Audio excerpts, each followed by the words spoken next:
we should open up to the rest of the world.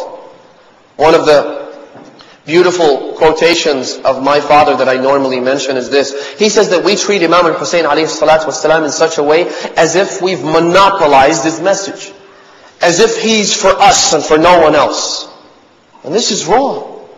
Imam Hussein's message, compare that to Jesus Christ. And let me just say something about Jesus here. This may surprise you, but as followers of Ahlul Bayt, we believe that the passions of Christ, that the sufferings of Jesus, that the adversity that He faced in His life are all true. Because as Muslims, we're always taught that Jesus was never killed. He was never crucified on the cross, right? What we're not told as followers of Ahlul Bayt is that as followers of the school of thought of the commander of the faithful Ali ibn Abi Talib and Imam Ja'far as-Sadiq and Fatima az-Zahra, we believe that he did suffer.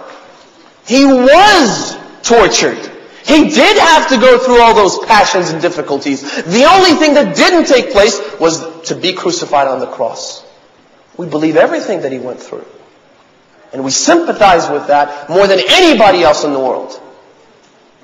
Because we've seen worse. Because we have Imam Hussain.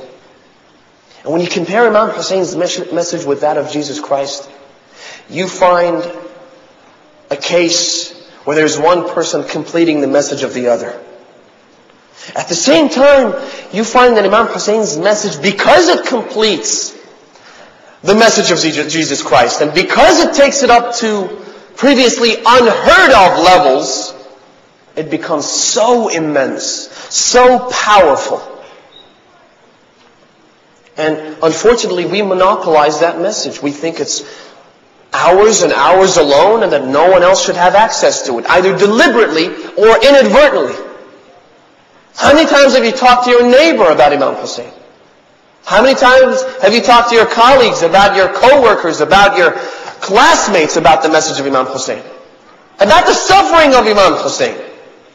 You don't need to start and begin talking to them about the message and about the philosophy of the struggle of Imam Hussain or his revolution. You don't need to do that. Begin by talking about his suffering. And that will draw everyone with a healthy conscience to the message of Imam Hussain alayhi salatu wasalam.